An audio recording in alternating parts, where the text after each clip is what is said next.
we've refused to give in to despair.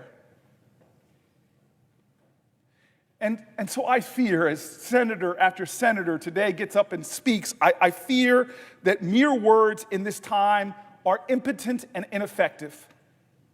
It may mark where we as individuals stand for the record, but the challenge demands more from all of us in this time. We've already seen on this Senate floor that sound arguments have been dismissed as partisanship. We have heard speech after speech and seen how they will not cure this time. They will not save this republic from our deepening divides. So I ask, what will? How? How do we heal? How do we meet this crisis? I know that this president is incapable of healing this nation. I've never seen a leader in high office ever take such glee in meanness. He considers it some kind of high badge of virtue in the way he demeans and degrades his political adversaries. He demonizes others, often the weak in our society. And I firmly believe that he has shown that he will even conspire with foreign nations to defeat his adversaries and then defend himself, not with any truth or transparency, but by trying to heighten and ignite even more partisan passions. And so the question is really, how do we heal this nation? How do we meet this challenge that is not embodied in any individual? It was a man far greater than me named Learned Hand who said, and I quote, "Liberty lies in the hearts of men and women. When it dies there, no constitution, no law, no court can save it. No constitution, no law, no court can even do much to help it. The spirit of liberty is a spirit which is not too sure that it's right. The spirit of liberty is a spirit which seeks to understand the minds of other men and women.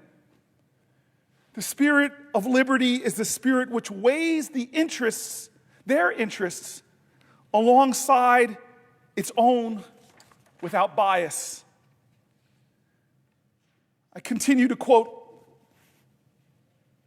this great judge, "Our dangers, as it seems to me, are not from the outrageous, but from the conforming, not those who rarely and under the lurid glare of obliquity upset our moral complacence or shock us with unaccustomed conduct, but from those, the mass of us, who take their virtues and their tastes, like their shirts and their furniture, from the limited patterns which the market offers."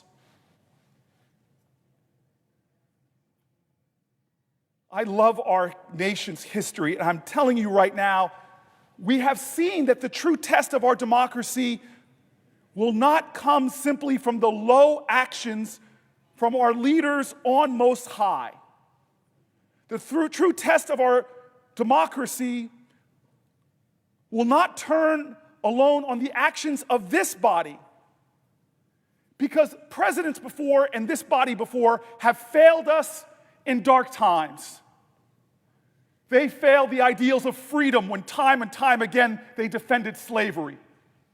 This body has failed the ideals of liberty when time and time again it rejected civil rights. This body has failed the ideals in the past of equality when it voted down and again suffrage for women. Lo, presidents before and the Senate before has failed this nation in the darkest of times. As the songs of my ancestors have said, our path has been watered with the tears and blood of ancestors. How do we heal? How do we move forward? I say on this dark day that the hope of this nation lies with its people. As learned hand said, the spirit of liberty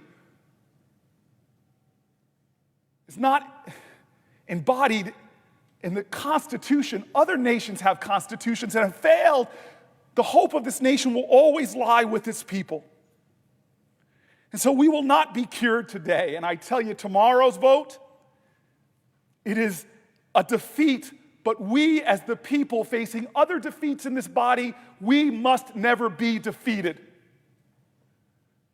Just like they beat us down at Stonewall, they beat us back in Selma. The hope of this nation lies with a people who face defeats but must never be defeated. And so my prayer for our republic now, yet in another crisis in the Senate, is that we cannot let this be leading us further and further into a treacherous time of partisanship and tribalism, where we tear at each other, when we turn against each other. Now is the time in America where we must begin in the hearts of people to turn to each other, to begin to find a way out of this dark time to a higher ground of hope. This is not a time to simply point blame at one side or another. This is a time to accept responsibility. Like our ancestors in the past so understood that change does not come from Washington, it must come to Washington. As I was taught as a boy, we didn't get civil rights because Strom Thurmond came to the Senate floor one day and pronounced that he'd seen the light. No, this body responded to the demands of people, and now is a time that we must demand to the highest virtues of our land and see each other for who we are, our greatest hope and our greatest promise. We are a weary people in America again. We are tired. We are frustrated. But we cannot give up.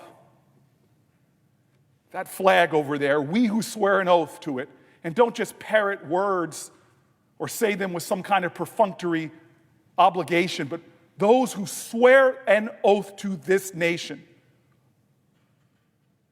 must now act with a greater unyielding conviction. We must act to do justice. We must act to heal harms. We must act to walk more humbly. We must act to love one another unconditionally.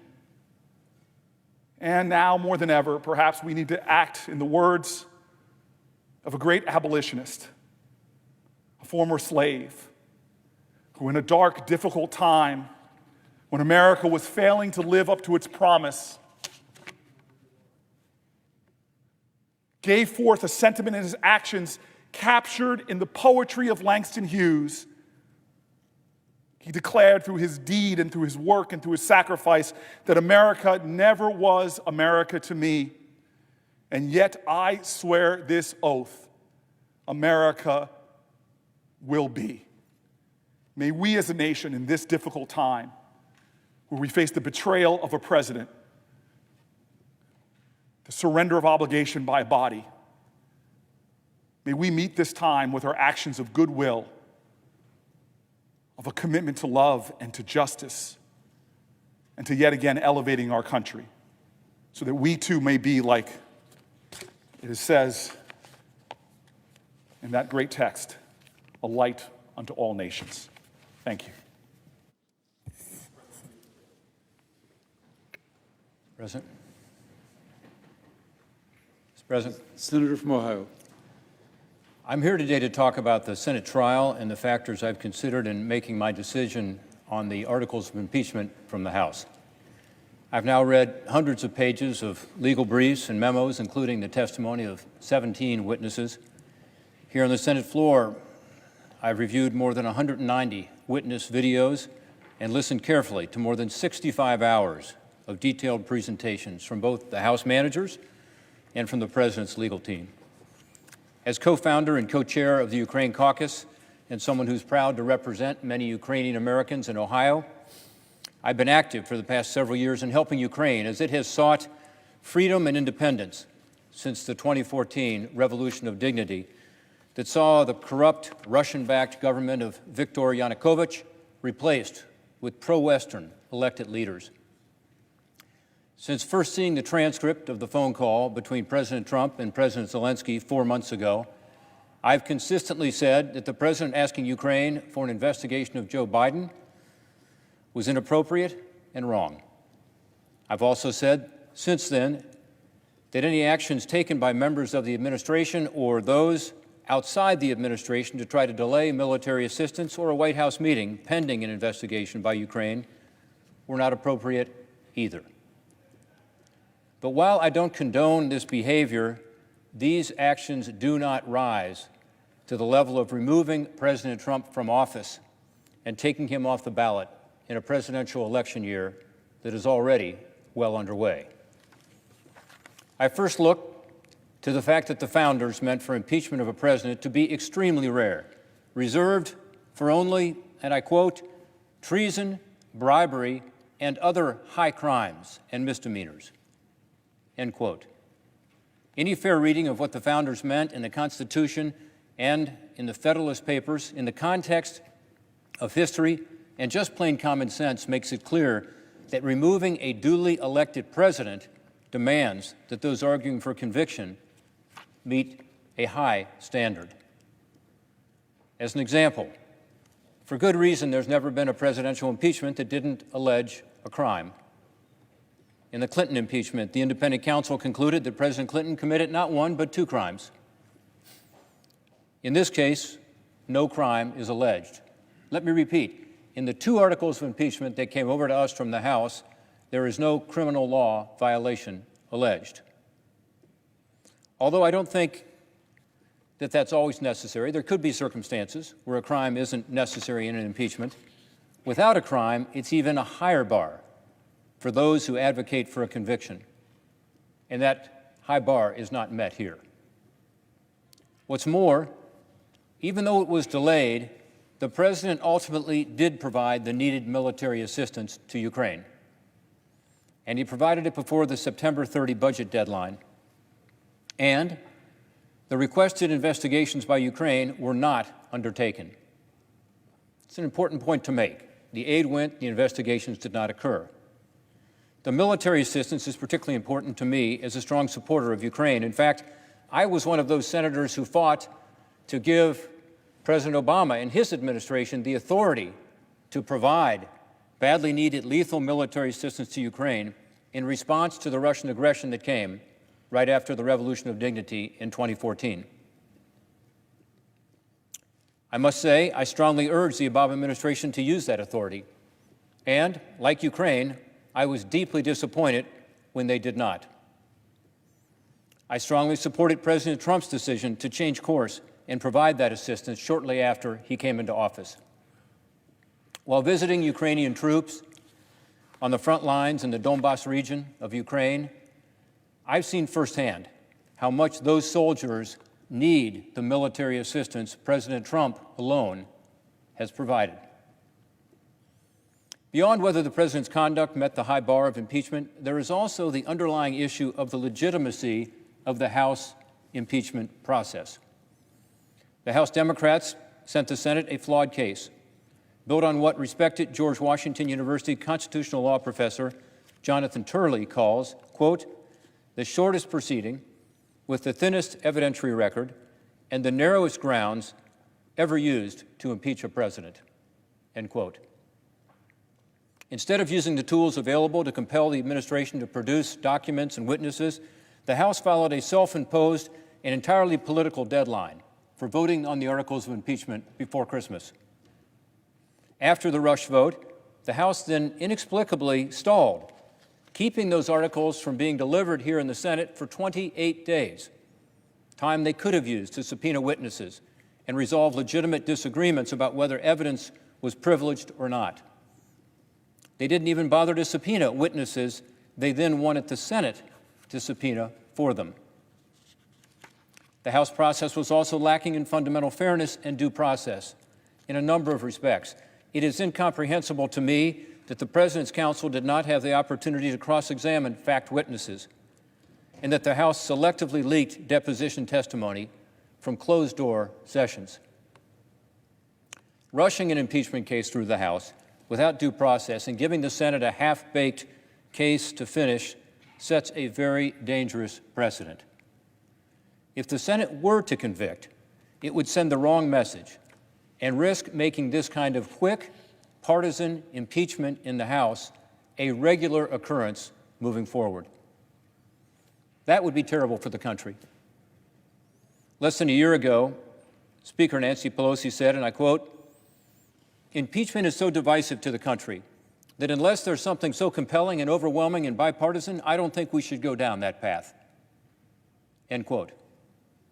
She was right. It's better to let the people decide. Early voting has already started in some states, and the Iowa caucuses occurred last night. Armed with all the information, we should let the voters have their say at the ballot box.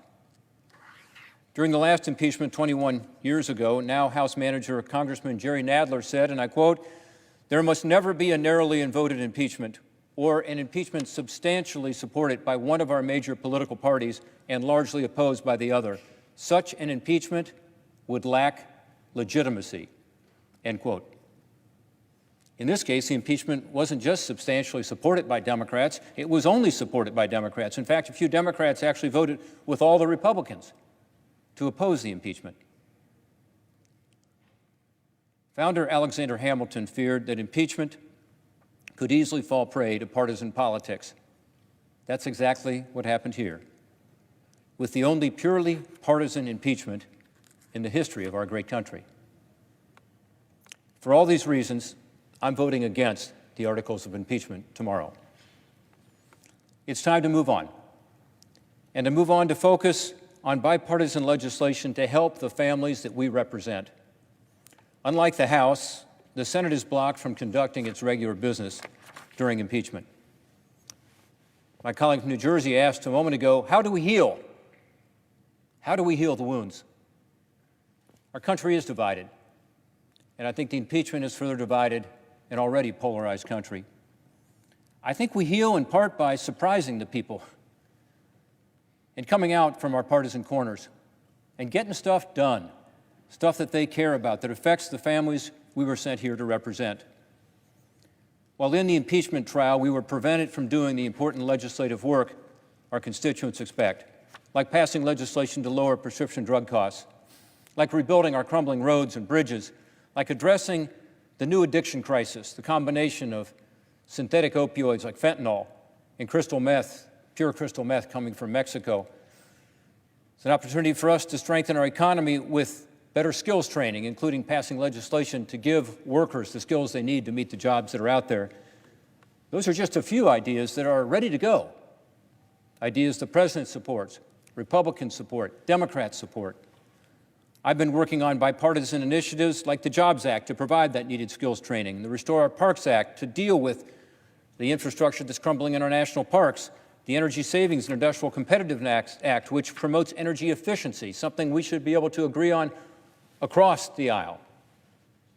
All of these have been sitting idle this year as we have grappled with impeachment. How do we heal? How do we heal the wounds? Well, in part, let's do it by working together to pass legislation people care about. Back home, I have seen that the impeachment process has indeed further divided an already polarized country. A conviction in the Senate, removing Donald Trump from office and taking his name off the ballot, would dangerously deepen that growing rift. That's one reason I'm glad we're not likely to see a conviction, because I do care about our country and bringing it together. Instead, my hope is that lessons have been learned, that we can heal some wounds for the sake of the country, that we can turn to the bipartisan work most Americans expect us to do, and that we can allow American voters, exercising the most important constitutional check and balance of all, to have their say in this year's presidential election. I believe this is what the Constitution requires and what the country needs. I yield back my time. Mr. President. Senator from Pennsylvania.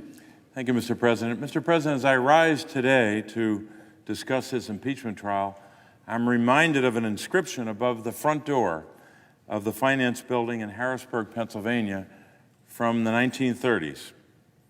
Here is the inscription, quote, "All public service is a trust given in faith and accepted in honor." I believe that President Trump and every public official in America must earn that trust every day. That sacred trust is given to us, as the inscription says, in faith by virtue of our election.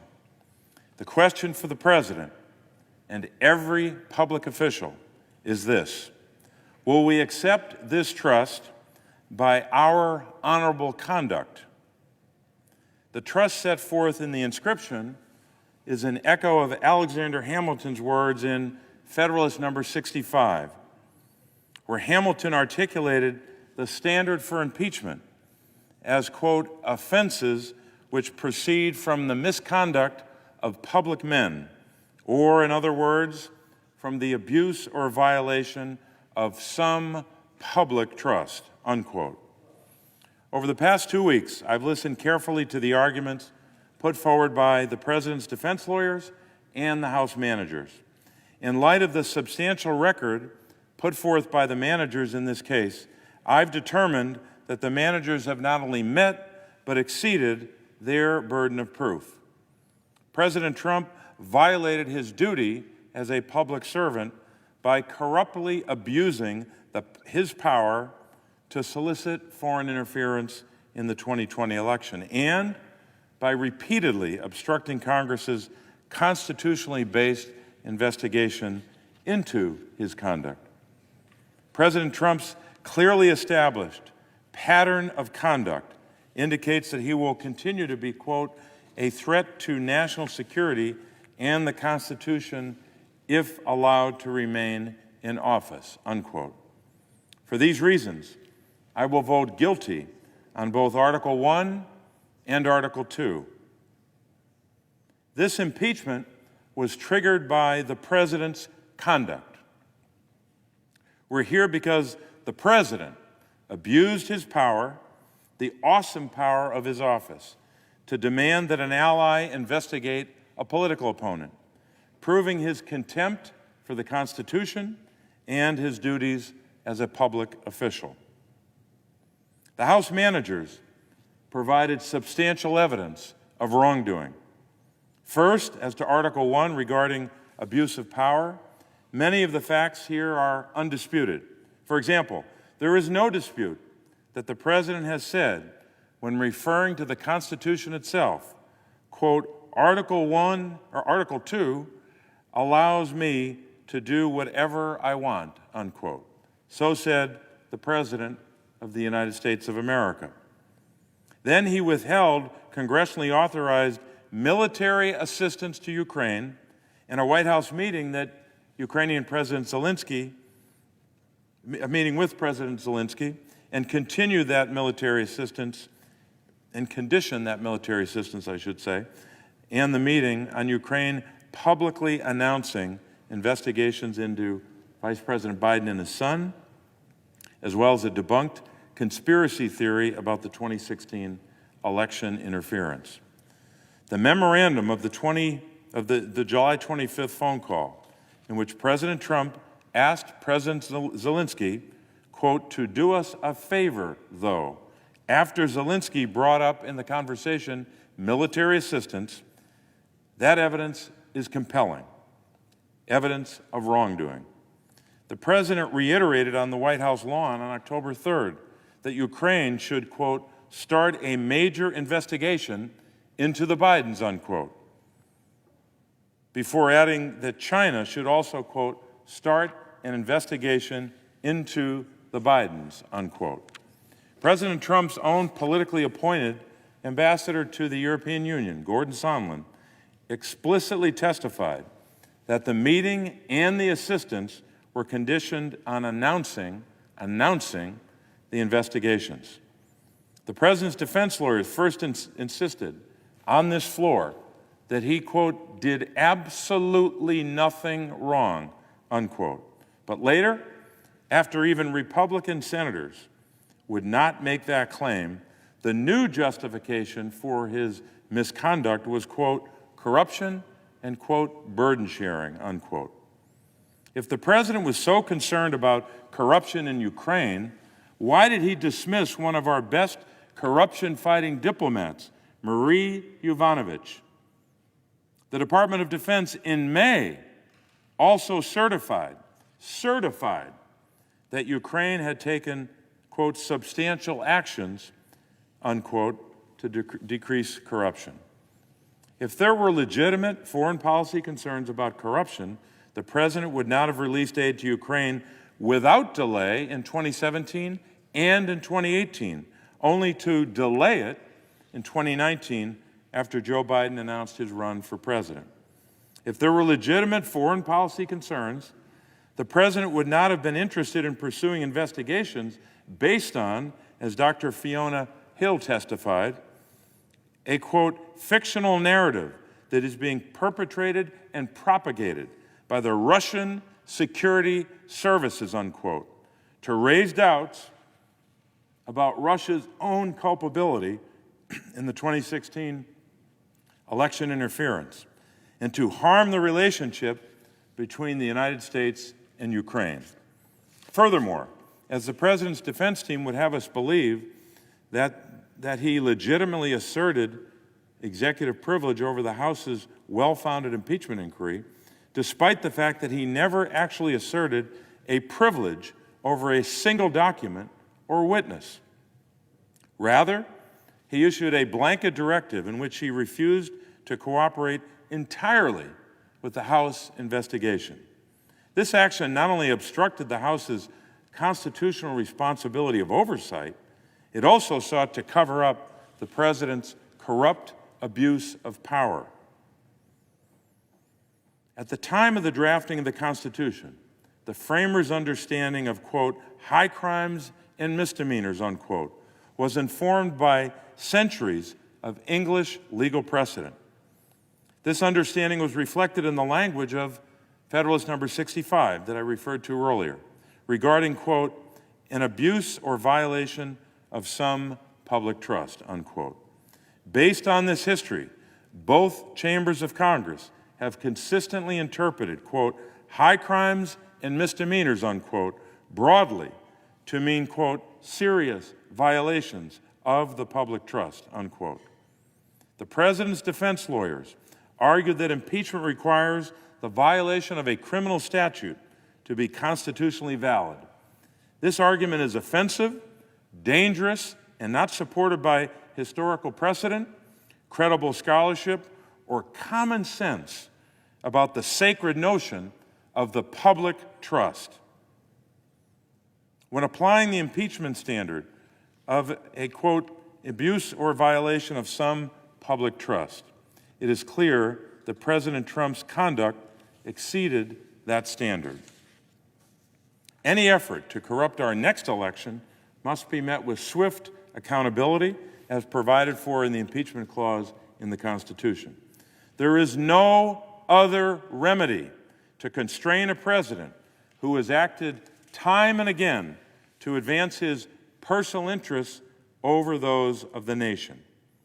Furthermore, as demonstrated through Special Counsel Mueller's report regarding Russian interference in the 2016 election and the substantial evidence presented in this impeachment trial and the House proceedings, President Trump has engaged in ongoing efforts to solicit foreign interference in our elections. As the Washington Post reported on September the 21st, in a story written by 3 reporters who have covered the president for several years, the president's conduct on the Ukraine phone call revealed a, quote, I'm quoting the Washington Post, a, quote, president convinced of his own invincibility, apparently willing and even eager to wield the vast powers of the United States to taint a political foe and confident that no one could hold him back, unquote. This president will abuse his power again. Now, at the outset of this trial and throughout the proceedings, Senate Democrats and 75% of the American people have repeatedly called for relevant witnesses and relevant documents to be subpoenaed to ensure a full and fair trial for all parties. For example, we saw testimony from former National Security Advisor John Bolton, whose unpublished manuscript indicates that the president explicitly told Bolton that he wanted to continue the delay in military assistance to Ukraine until it announced the political investigations he was seeking. 51 Senate Republicans refused to examine this or other relevant evidence, thereby rigging this trial to the benefit of the president. Fair trials have witnesses and documents. Cover-ups have neither. This is the third presidential impeachment trial in our country's history, and it's the only one to be conducted without calling a single witness. In fact, every completed impeachment trial in history has included new witnesses that were not even interviewed in the House of Representatives. Senate Republicans slammed the door shut on relevant testimony, contrary to the national interest. Mr. President, our founders had the foresight to ensure that the power of the president was not unlimited and that Congress could, if necessary, hold the executive accountable for abuses of power through the impeachment process. This trial is not simply about grave presidential abuse of power. It's about our democracy, the sanctity of our elections, and the very values that the founders agreed should guide our nation. I go back to the beginning in that inscription, quote, "All public service is a trust given in faith and accepted in honor." President Trump dishonored that public trust and thereby abused his power for personal political gain. In order to prevent continuing interference in our upcoming election and blatant obstruction of Congress, I will vote guilty on both articles. Mr. President, I would yield the floor.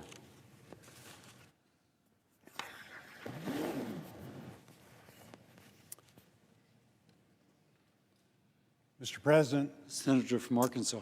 Thank you, Mr. President. I rise today to address the topic that has consumed this body for the past several weeks, which is, of course, the impeachment trial of the President of the United States.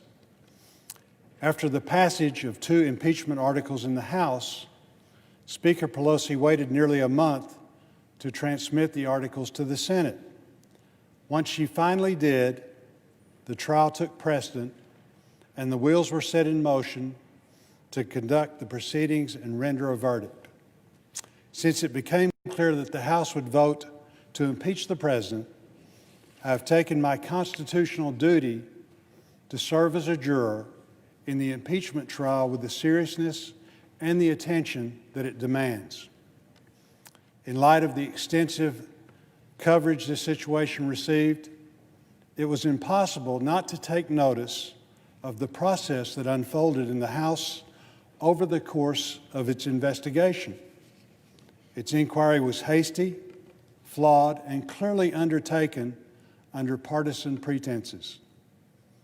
Having rushed to impeach the President ahead of an arbitrary deadline, as well as failing to provide adequate opportunities for the President to defend himself, the impeachment investigation in this case specifically was contrived at least partially and was a vehicle to fulfill the fierce desire among the many President's detractors that has existed since before he was even sworn in to remove him from office. Be that as it may, the Constitution makes clear that the Senate has a duty to try all the impeachments. As such, the chief concern I had as I know many of my colleagues also shared, was for the process in this body to be fair. It was clear to me that what transpired in the House was incredibly partisan and unfair. I believe the Senate must and would rise to the occasion to conduct a trial that was fair, respectful, and faithful to the design intent of our founders. I believe that the organizing resolution that we passed was sufficient in establishing a framework for the trial and also would address the outstanding issues at the appropriate times. Throughout the course of the trial, I stayed attentive and engaged, taking in the arguments and the evidence presented to the Senate, which included the testimony of over a dozen witnesses and thousands of documents as part of the House investigation. The House impeachment managers were emphatic that their case against the president was overwhelming, uncontested, convincing, and proven. The President's counsel made an equally forceful case in his defense, countering the claims made by the House and underscoring the grounds on which the Senate should reject the articles and, by necessity, the attempt to expel him from office and a future ballot. Based on the work done by the House, or maybe more accurately, the work not done and inherently flawed and partisan nature of the product it presented to the Senate, I was skeptical that it could prove its case and convince anybody, apart from the President's longtime, most severe critics, that his behavioral merited removal from office. After 2 weeks of the proceedings in the Senate, my assessment of the situation has not been swayed, nor has it changed. That's why I will vote to acquit the President and reject the weaponization of Congress's authority to impeach the duly elected President of the United States. To be clear, the partisan nature of this impeachment process potentially sets the stage for more impeachments along strictly partisan lines, a development that would be terrible for our country. The Constitution lays out justifications for impeachment, which include, quote, treason, bribery, or other high crimes and misdemeanors, end quote. As a United States Senator, there's perhaps no more important decision that I am asked to make aside from voting to send Americans to war. That's exactly why I treated this impeachment trial with the gravity and the thoughtfulness I believe that it deserved. The accusations explicitly made by the House impeachment managers and echoed by some on the other side that the Senate is engaging in a cover-up is wrong on the merits and further drags this process down into the rhetoric of partisan political warfare. I regret that it's descended to such a place. Fulfilling my constitutional obligation after drawing my own conclusions is far from a cover-up. The attempt to turn the impeachment power into a weapon of political convenience will be far more damaging than any other aspect of this chapter in our nation's history. At the end of the day, this partisan deficient process yielded a product built on inadequate foundation, in addition to being clearly motivated by the desire to remove the president, who some vocal activists have viewed as illegitimate since the election day in 2016. Not even a year ago, Speaker Pelosi was still attempting to stem the push for impeachment within her own party, arguing that, I quote, impeachment is so divisive to the country that unless there's something so compelling and overwhelming and bipartisan, I don't think we should go down that path, end quote. She was right, and this impeachment process has failed by each of these metrics. It has further divided the country. The case is certainly not overwhelming, and it's been anything but bipartisan. In fact, the vote against impeaching the president in the House was bipartisan. And as a result of Senate rules and precedents, it has also brought the legislative process nearly to a grinding halt. But as the trial reaches its conclusion, I believe we must move on and return to doing the work of trying to get things done for the American people. The average Arkansan, like many other Americans, is looking for results and asking how the elected leaders they have chosen are trying to help make their lives better and move our country forward. They are not interested in the political games and theater that have consumed much of Washington since September. It is my hope that we will return to that real pressing work in short order. In just a few months, the voters of this country will get to decide who they prefer to lead our country. I trust them to make that decision. And I trust that the process by which we choose our president and other leaders will remain free and fair, and that the outcome will represent the will of the people. The hardworking men and women of our intelligence, law enforcement, and national security communities will continue to work tirelessly to ensure that this is the case. And I have every confidence they will succeed in that endeavor. It's time to get back to the important work before us and to remember that those we represent are capable of judging for themselves how this impeachment was conducted, and maybe just as importantly, how we conducted ourselves as it unfolded. We have a responsibility to lead by example. I implore my colleagues to join me in committing to getting back to doing the hard and necessary work before us when this impeachment trial reaches its conclusion. And with that, Mr. President, I yield back.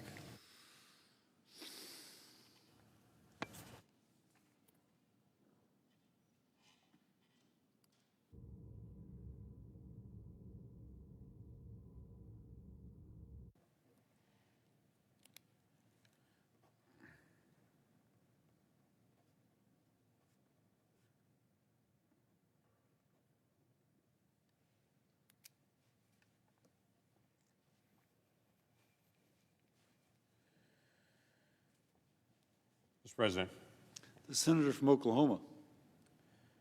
we're in our third week of the impeachment trial right now. After thousands of documents be reviewed, over a dozen witnesses that we've heard, and well over 100 video testimony clips that we've gone through, we're nearing the end. The country is deeply divided on multiple issues right now, and the impeachment trial is both a symptom of our times and another example of our division. The nation didn't have an impeachment inquiry for almost 100 years, until 1868, with the partisan impeachment of Andrew Johnson. Another impeachment wasn't conducted for over 100 years after that, when the House began a formal impeachment inquiry into President Nixon with an overwhelming bipartisan vote of 410 to 4. Just a little over 2 decades later, there was another partisan impeachment process with President Clinton, when he was impeached on an almost straight partisan vote. Tomorrow, I will join many others and to vote to acquit the President of the United States. His actions certainly do not rise to the level of removal from office. This is clearly another one of our partisan impeachments, now the third in our history. Over the past 3 years, the House of Representatives has voted 4 times to open an impeachment inquiry, once in 2017, once in 2018, and twice in 2019. Only the second vote in 2019 actually passed and turned it into an actual impeachment inquiry. For 4 months, the country's been consumed with impeachment hearings and investigations. First, rumors of issues with Ukraine arose on August the 28th, when Politico wrote a story about U.S. aid being slow-walked for Ukraine. And then in September the 18th, when the Washington Post released a story about a whistleblower report that claimed President Trump pressured an unnamed foreign head of state to do an investigation for his campaign. Within days of the Washington Post story, before the whistleblower report came out, before anything was known, Speaker Pelosi announced the House would begin hearings to impeach the president, which led to a formal House vote to open an impeachment inquiry on October the 31st and a formal vote to impeach the president on December the 18th. The House sent over 2 articles of impeachment, asking the Senate to decide if the president should be removed from office and barred from running from any future office in the United States. One on abuse of power, the second on obstruction of Congress. Let me take those 2 in order. The abuse of power argument hinges on 2 things. Did the President of the United States use official funds to compel the Ukrainian government to investigate Joe Biden's son and his work for the corrupt natural gas company in Ukraine, Burisma? And did the president withhold a meeting with President Zelensky until President Zelensky agreed to investigate Joe Biden's son? To be clear, the theory of the funds being withheld from Ukraine in exchange for an investigation doesn't originate from that now infamous July the 25th call. There's nothing in the text of the call that threatens the withholding of funds for an investigation. The theory originates from the belief of an ambassador of the European Union, Gordon Sondland's, what he said, presumption, and he repeated that over and over again, presumption that the aid must have been held because of the president's desire to get to the Biden investigation to be able to get it done, since the president's attorney, his private attorney, Rudy Giuliani, was working to find out more about the Biden investigation in Burisma.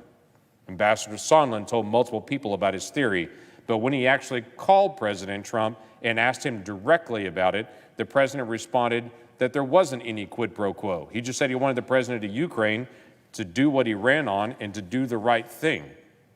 Interestingly enough, that's the same thing that President Zelensky said and his defense minister said and his chief of staff said. The aid was held because there was a legitimate concern about the transition of a brand new president in Ukraine in his administration in the early days of his presidency. An unknown on the world stage was elected, President Zelensky, on April the 21st. His swearing-in date was May the 21st. During his swearing-in, he also abolished Parliament and called for snap elections. No one knew what he was going to do or what this was going to happen or what was going to happen. Those elections happened July the 21st in Ukraine, where an overwhelming number of President Zelensky's party won in Parliament.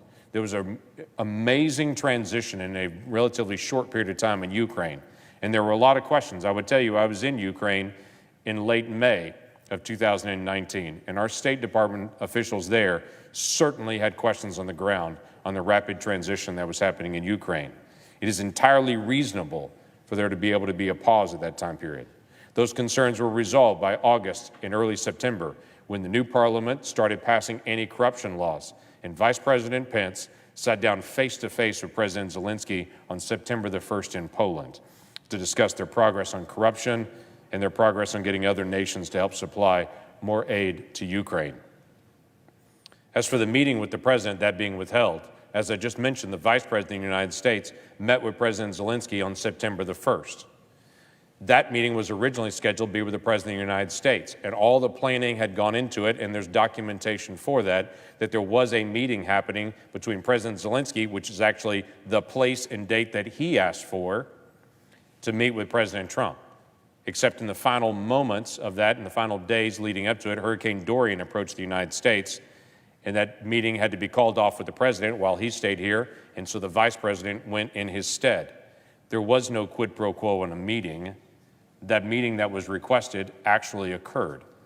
It was interesting to note as well, when I researched the record of past aid dates to Ukraine for the past few years, I found out in 2019 the aid arrived in September. But it's interesting, in 2016 to 2018, the vast majority of military aid each of those years, 2016, 17, and 18, also went to Ukraine in September. Well, it's easy to create an intricate story on the hold of foreign aid. It's also clear that President Trump has held foreign aid from multiple countries over the last 2 years, including Afghanistan, Pakistan, Honduras, Guatemala, El Salvador, Lebanon, and others. There's no question that a president can withhold aid for a short period of time, but it has to be released by September the 30th, which it was to Ukraine on time. The hold did occur. There are messages back and forth to be able to hold, but it's entirely reasonable to have the hold, and it was such a short period of time, and the aid arrived at the same time it usually did each of the past 3 years, that the Minister of Defense for Ukraine actually stated that the hold was so short they didn't even know it. What's interesting about this is stretched from not just an abuse of power, but also a quote-unquote obstruction of Congress. That's the second article of impeachment. The House argument was the president didn't turn over every document and allow every witness without submitting everything to Congress immediately. They argued that if the president challenged any subpoena, he was stalling, he was acting guilty, and so it was grounds for impeachment. Remember how fast this all happened. The investigation started September the 24th. The official start of impeachment started October the 31st and ended on December the 18th with a partisan vote in the House for impeachment. If President Trump obstructed Congress because he didn't turn over documents that didn't even have a legal subpoena within 2 months, then I would say President Obama was not impeached, but maybe he should have been, though I don't think he should have been. But if you argue in that same way, because President Obama did not honor legal subpoenas for 3 years on the Fast and Furious investigation when that happened. 3 years he stalled out. But there was no consideration for impeaching President Obama because he shouldn't have been impeached. It was working through the court system as things move. This is a serious issue that became even more serious when the House managers moved not just to say that this is obstruction of Congress if the president doesn't immediately submit, but they took this to a different level by saying the president should not have access to the courts at all. Literally stating, does the Constitution give the legislative branch the power to block the executive branch from the judicial branch? House managers said yes. They can rapidly move through a trial, then bring the case to the Senate and have it only partially investigated, and then try to use the power of the Senate to block the executive branch from ever going to court to resolve any issue. That has not been done in the past, nor should it be. The president, like every other citizen in the United States, should have access to the courts, and it is not grounds for contempt of Congress to block the president from ever trying to go to court to resolve issues that need to be resolved. Every other president's had that right. This one should have had that right as well. This tale that President Trump thinks he's a king and he doesn't want to follow the law begs reality. Let me remind everyone of the Mueller investigation. 2,800 subpoenas that were done over 2.5 years, 500 witnesses, including many of the president's inner circle. All of those were provided. None of those were blocked by the administration. And after 2.5 years, the final conclusion was there was no conspiracy between the president's campaign and the Russians. The president did honor those subpoenas. The president's been very clear on multiple court cases that he did not like and did not agree with. He's been outspoken on those, but he's honored each court decision. It would be a terrible precedent for the Senate to remove a president from office because he didn't agree that Congress couldn't take away his rights in court like every other American. The difficulty in this process, as with every impeachment process, is separating out facts and the politics of it. There are facts in this case that we took a lot of time to go through. Each of us in this body sat for hour upon hour upon hour for 2.5 weeks listening to testimony, going through the record. We all spend lots of time being able to read on our own through the facts and details. That was entirely reasonable to be able to do. But we have to examine at the end of the day, what's a fact-based issue that's been answered? And each of the key facts that were raised by the House all have answers. And what is a politics issue? To say in an election year, what is being presented by the House to say, what can we do to slow down this process and to try to give the president a bad name during the middle of an election time period? To separate those two is not a simple process. But to begin with the most basic element of, do the facts line up with the accusations made by the House? They do not. Are there plenty of accusations? Yes, there are. And my fear is in the days ahead, there'll be more and more accusations as we go. There have been for the last 3 years. But at this moment, in the facts of this time, in the partisan rancor from the House and into the Senate, I'm going to choose to acquit the President of the United States. This certainly does not rise to the level of removal from office and forbidding him to run for any other office in the future. It certainly doesn't rise to that level. In the days ahead, as more facts come out, all of history will be able to see how this occurred and the details of what happens next. I look forward, actually, to that continuing to be able to come out so all can be known. With that, I yield back.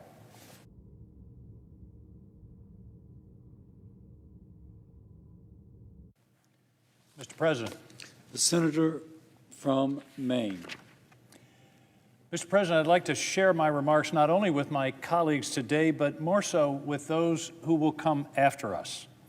And I want to touch on 4 issues: the trial itself, the President's actions as outlined in Articles 1 and 2 of the Articles of Impeachment, and finally, and most importantly in my mind, the implications of our decision this week on the future of our government and our country. First, the trial. Weeks ago, I joined my colleagues in swearing an oath to do impartial justice. And since that time, I've done everything possible to fulfill that responsibility. I've paid full attention, taken 3 legal pads worth of notes, reviewed press accounts, and had conversations with my colleagues and citizens in my home state of Maine. The one question I got most frequently back home was how we could proceed without calling relevant witnesses and securing the documents that would confirm or deny the charges against the President, which are at the heart of this matter. But for the first time in American history, we failed to do so. We robbed ourselves and the American people of a full record of this President's misuse of his office. This failure stains this institution, undermines tomorrow's verdict, and creates a precedent that will haunt those who come after us, and indeed will haunt the country. But now we're here, left to make this decision without the facts concealed by the White House and left concealed by the votes of this body last Friday. This was not a trial in any real sense. It was instead an argument based upon a partial but still damning record.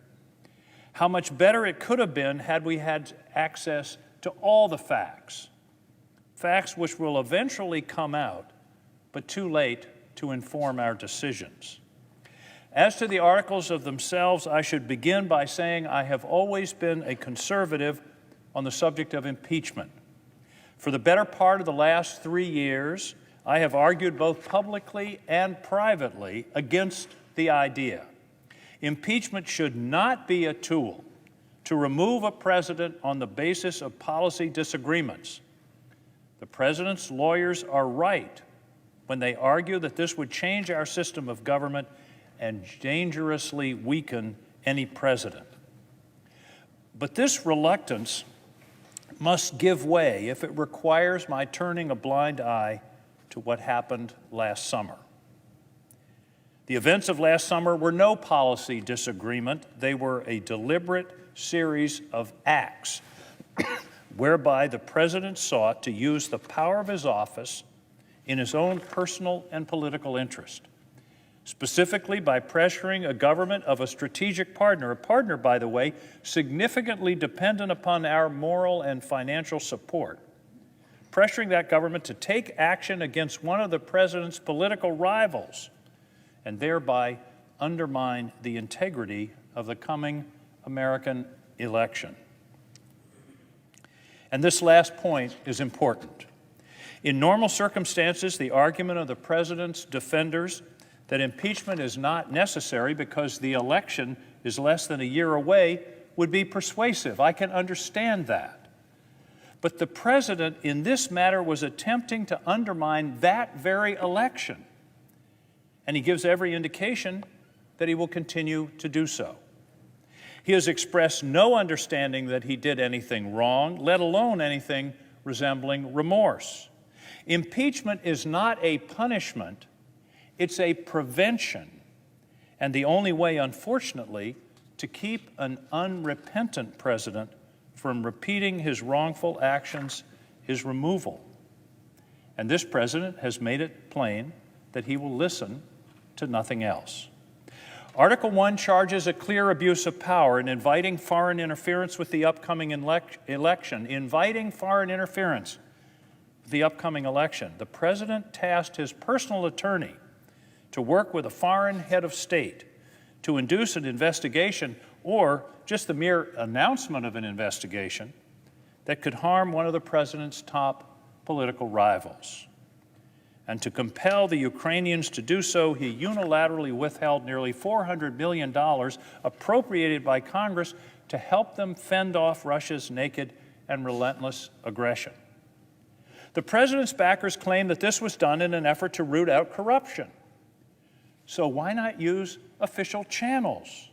Why did he focus on no examples of corruption generally, other than ones directly affecting his political fortunes?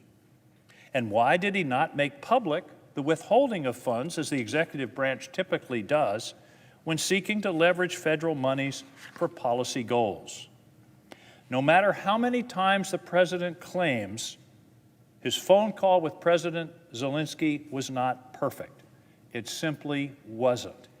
He clearly solicited foreign interference in our elections. He disregarded a congressionally passed law. He imperiled the security of a key American partner. He undermined our own national security. And if he was simply pursuing our national interests rather than his own, why was his personal attorney, Rudy Giuliani, put in charge? Why was Rudy Giuliani mentioned in that phone call? Put bluntly, no matter the defense, and as a majority of the members of this body apparently now recognize, President Trump placed his own political interests above the national interests he has sworn to protect. And as I mentioned, he has shown no sign that he'll stop doing so when the next occasion arises, as it surely will. The implications of acquitting the president on Article 1 are serious. This president will likely do it again, and future presidents will be unbound from any restraints on the use of the world's most powerful political office for their own personal political gain. We are moving dangerously close to an elected monarch, the very thing the framers feared most. Article 2, to me, is even more serious in its long-term implications. Article 1 concerns an incident, an egregious misuse of power, to be sure, but a specific set of actions in time. A scheme is probably the most appropriate description, which took place over the course of the past year. Article 2, however, which concerns the president's wholesale obstruction of the impeachment process itself, goes to the heart of Congress's constitutionally derived power to investigate wrongdoing by this or any future president. I do not arrive at this conclusion lightly. I take seriously the White House counsel's argument that there is a legitimate separation of power issue here, that executive privilege is real, although I have to note it was never actually asserted in this case, but that executive privilege is real and that there must be limits on Congress's ability to intrude upon the executive function. But in this case, despite counsel's questions about which authorizing resolution passed when or whether the House should have more vigorously pursued judicial remedies, the record is clear and is summarized in the White House letter to the House in early October that the president and his administration, quote, cannot participate in the impeachment process, cannot participate. To me, it is this ongoing blanket refusal to cooperate in any way, no witnesses, no documents, no evidence of any kind, that undermines the assertion that a categorical refusal, with overt witness intimidation thrown in, was based upon any legitimate, narrowly tailored legal or constitutional privilege. No prior president has ever taken such a position. And the argument that this blanket obstruction should be tested in court is severely undercut by the administration's recent argument that the courts have no jurisdiction over such disputes, and that the remedy for stonewalling Congress is, you guessed it, impeachment. They argued that in the federal court in Washington this week.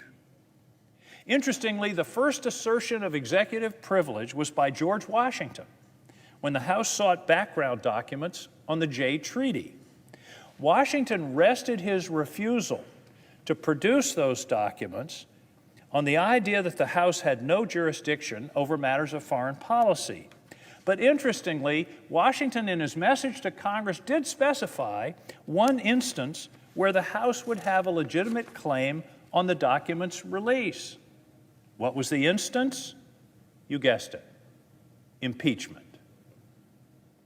If allowed to stand, this position that the president, any president, can use his or her position to totally obstruct the production of evidence of their own wrongdoing eviscerates the impeachment power entirely. And it compromises the ongoing authority of Congress to provide any meaningful oversight of the executive whatsoever. For these and other reasons, Mr. President, I will vote guilty on both articles of impeachment. A final point. Madam President, the Congress has been committing slow motion institutional suicide for the past 70 years, abdicating its constitutional authorities and responsibilities one by one. The war power effectively in the hands of the president since 1942. Authority over trade with other countries superseded by unilateral presidentially imposed tariffs on friends and foes alike. And even the power of the purse, which a supine Congress ceded to the president last year, enabling him to rewrite our duly passed appropriations bill to substitute his priorities for ours. And now, this. The structure of our Constitution is based upon the bedrock principle that the concentration of power is dangerous, that power divided and shared is the best long-term assurance of liberty. To the extent we compromise that principle, give up powers the framers bestowed upon us, and acquiesce to the growth of an imperial presidency, we are failing.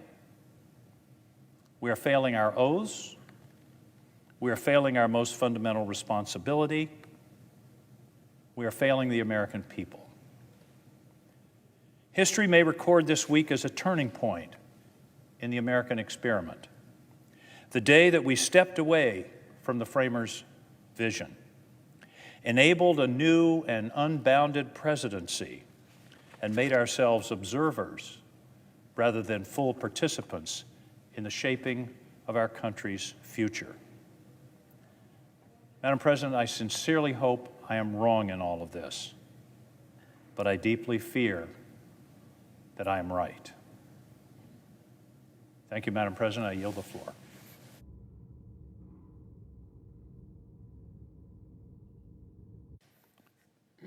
Madam President, Majority Leader. I ask unanimous consent that notwithstanding the resolution of the Senate of January 24th, 1901, the traditional reading of Washington's farewell address take place on Monday, February 24th, following the prayer and pledge. Further, that Senator Baldwin be recognized to deliver the address. Without objection. I ask unanimous consent that the Senate recess until 8:25 p.m. tonight, and upon reconvening, proceed as a body to the hall of the House of Representatives for the joint session of Congress provided under the provisions of H-Con Res 86, that upon dissolution of the joint session, the Senate adjourn until 9:30 a.m. Wednesday, February 5th. Finally, following the prayer and pledge, the morning hour be deemed expired, the journal of proceedings be approved to date, and the time for the two leaders be reserved for their use later in the day. Without objection. The Senate stands in recess until 8:25 p.m.